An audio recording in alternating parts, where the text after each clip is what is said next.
Kalau kisah misteri memang ini orang kalau dia duduk di sini Bu, ya, ini terutama di sini nih, gini ya tempat yang ini kalau istilah ini pebrisnya kekuatan daya dorong alam ini kuat, alam yang ada di masjid ini kuat sekali.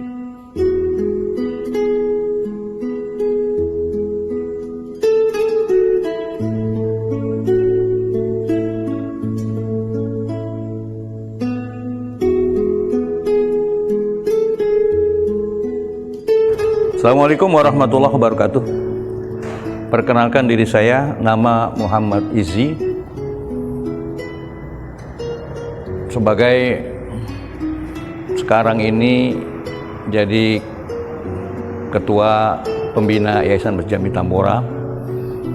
Kemarin saya sudah berbuat selama 30 tahun mendapat amanah dari orang tua dan dibawa bimbingan orang tua untuk mengurus cara-cara bagaimana merawat masjid tua yang bersejarah ini.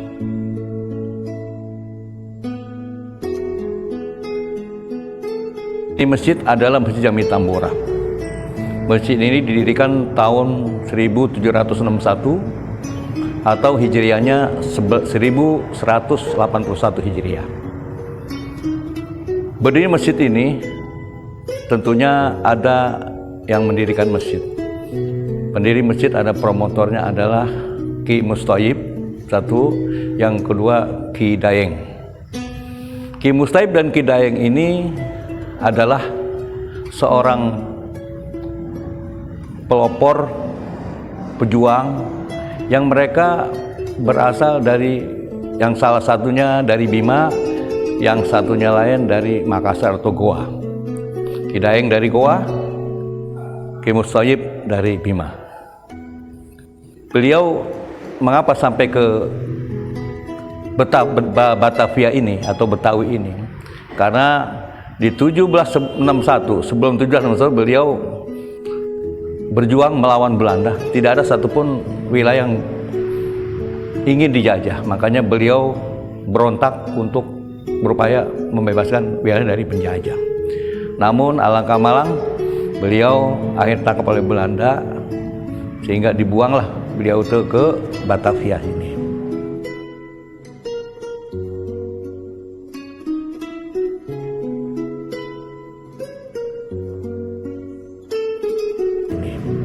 Atau sekarang namanya Jakarta. Juga sama, Ki Dayeng juga seperti itu.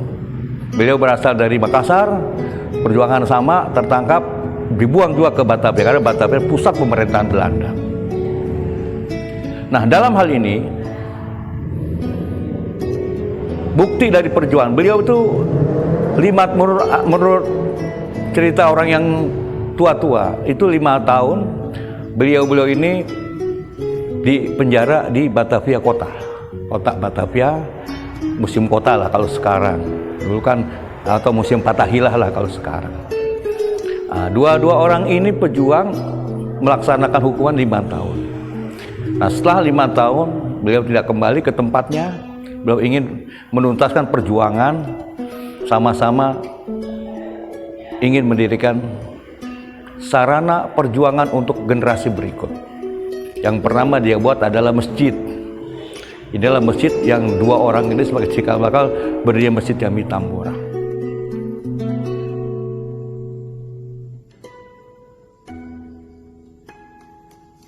Jadi Tambora ini asing bagi orang Jakarta atau orang Batavia, asing. Tapi kalau kita lihat dari sejarah, bahwasanya Tambora ini ada satu gunung besar yang ada di NTB atau Bima yang namanya Gunung Tambora. Nah, beliau Ki Mustahib itu berasal dari sana, dari desa Kampung Tambora ya, yang ada di kaki Gunung Tambora.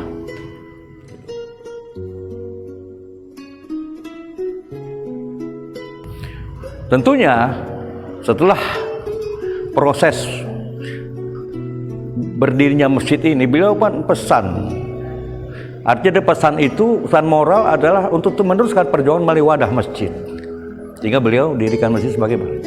Oke, pada masa beliau itu perjuangannya sebatas fisik. Tapi setelah berdirinya masjid, beliau mengingin perjuangannya nggak boleh putus. Akhirnya di awal kemerdekaan tersambunglah benang merah. Di masjid ini banyak the founding father gabung untuk upaya memerdekakan bangsa menjelang 1945.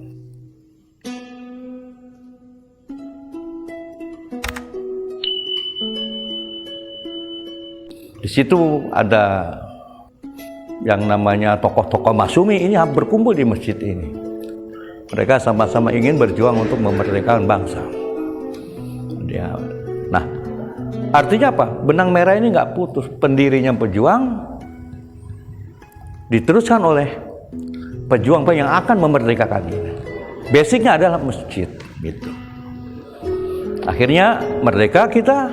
Setelah merdeka, tentunya banyak hal-hal untuk mengisi kemerdekaan dari setelah kita dijajah sekian 350 tahun. Nah, masjid ini sangat lekat dengan sejarah.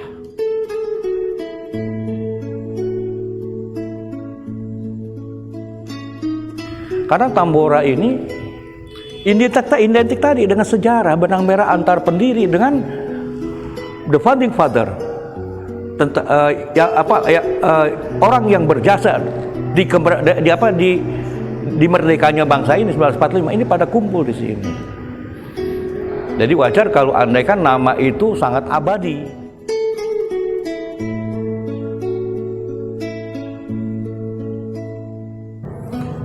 Keaslian masjid situs sejarah Masjid Jami Tambora ini masih dikategorikan masih 80% lebih atau 90%. Utamanya adalah tiang 4 ini.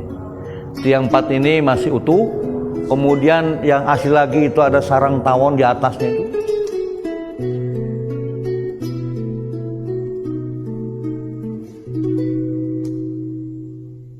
Ada di atasnya dulu. Sarang tawon itu semacam kayu diukir gitu, bersusun seperti sarang tawon.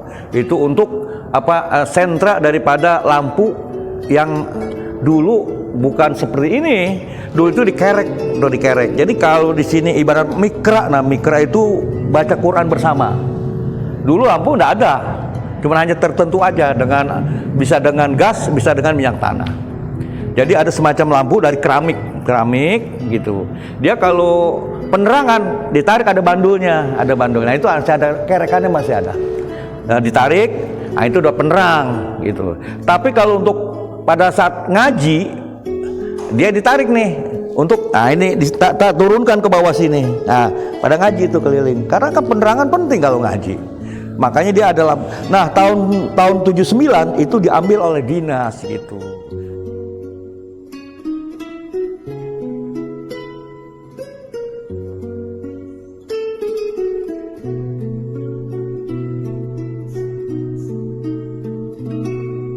Itu juga ada beduk juga Bu, beduk ada dibawa ke dinas semua.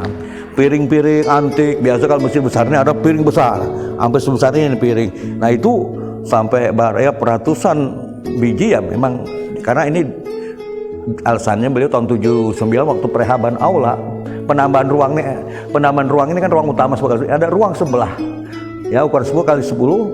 Nah itu pada saat itulah satu sisi diperbaiki, sisi yang lain banyak barang-barang yang memang diamankan oleh dinas. Alasannya, cuman saya nggak tahu gitu.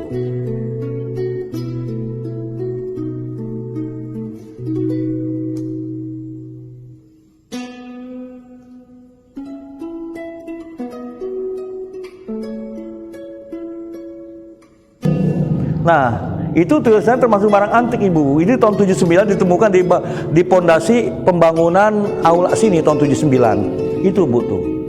Itu yang yang di tengah itu segitiga. Ada segitiga di atas Di atas AC itu ya. Nah, itu asli Ibu, bisa saya terambil.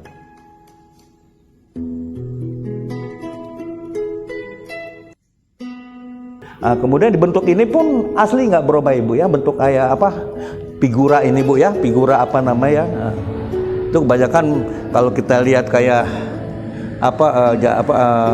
bangunan-bangunan lama, era-era lama tuh gitu ya, gitu.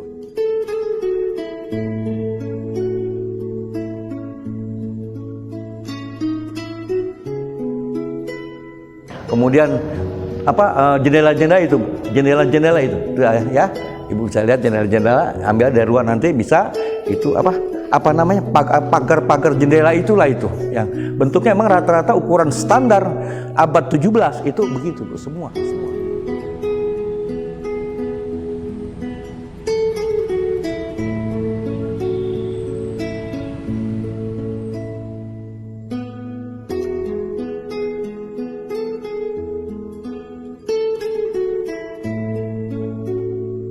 Begitu. Pintu asli ini pintu asli. Ini pintu di pantai nggak bisa karena saking kayu sudah menyatu gitu ya, sudah ratusan tahun dan memang tidak berubah gitu, tidak berubah.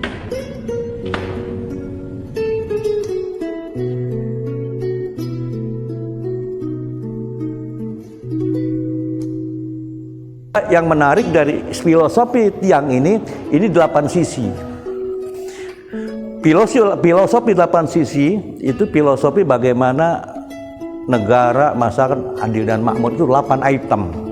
Kalau di surah At-Taubah ayat 60, innamas shadaqatu lil fuqara wal masakin wal amilin wal mu'allafati qulubuhum wa fir riqab wal gharimin wa fi sabil wa ibnis sabil, 8 semua.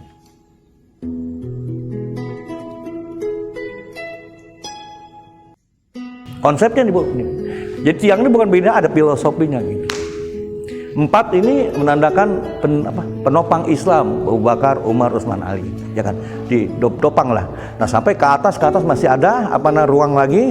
Itu ruang ini ada di atas ini ada biasa pada masa era perjuangan ini jadi rapat para pejuang di atas ini. Di atas ada lantai di atas ini.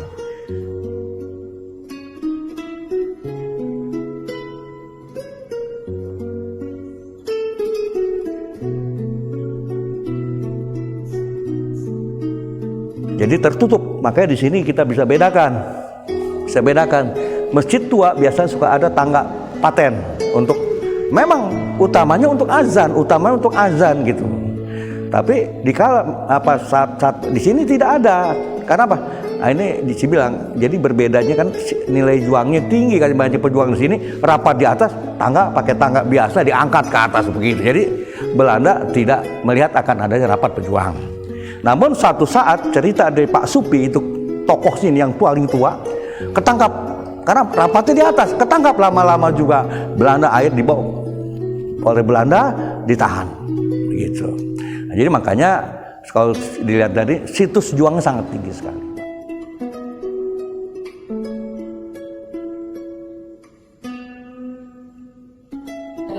Kalau kisah misteri memang ini orang kalau dia duduk di sini Bu, ya, ini terutama di sini nih, gini ya tempat yang ini kalau istilah ini pebrisnya kekuatan daya dorong alam ini kuat, alam yang ada di masjid ini kuat sekali.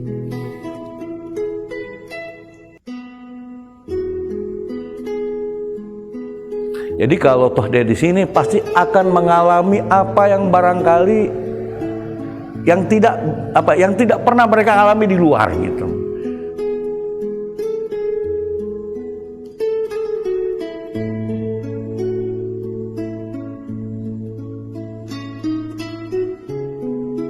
Cuman saya nggak mau cerita, memang kalau sering orang di masjid-masjid lain tuh ada orang cuci kaki nggak bersih, dibawalah dipindahin ke beduk, dipindahinlah ke sumur ya kan, dipindah ke halaman luar kan gitu.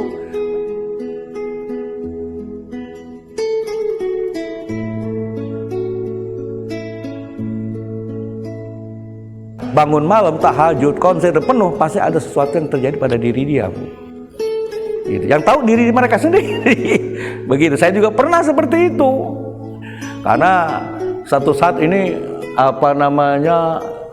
runtuh nih Bu, runtuh. Kita laporkan ke dinas, runtuh pada saat kita biasa kalau subuh ada pengajian, habis subuh jam 8 runtuh separuh nih. Waduh. Kita lapor ke dinas museum, 3 hari kemudian datang, barang bawaan semua lengkap. Nah selama itu kan karena kita biasa tahajud malam di ruang utama ini, ya pada event tahajud itulah pertengahan.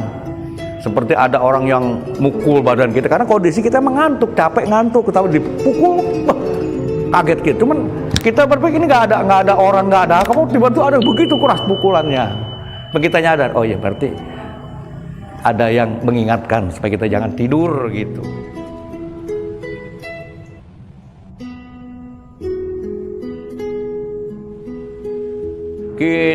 Kita berharap semua, karena Allah berfirman, innama ya'muru masajidallah man amana billah.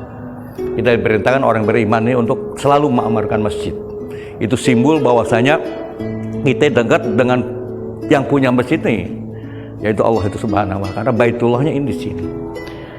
Nah, kita berharap dengan pembinaan yang kita laksanakan, pengajian, pembinaan ada PAUD, ada TK, ada yang formal, ada SD, SMP, SMA, ya kan.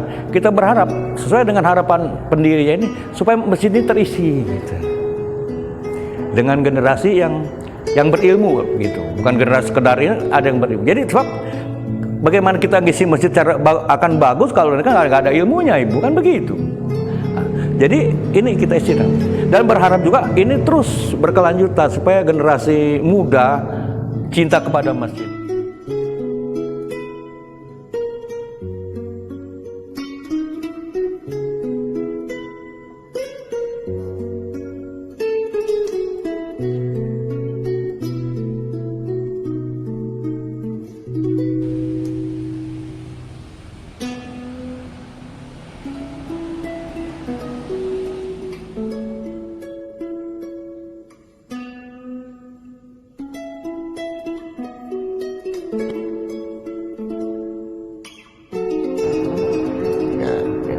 Konon katanya kalau mau sholat malam di masjid ini ada seorang habaib cerita, Cung, kata orang Cirebon kan gitu ya, Cung, kalau sholat malam di masjid agung janganlah di shaf awal, barisan awal, barangkali yang punya datang.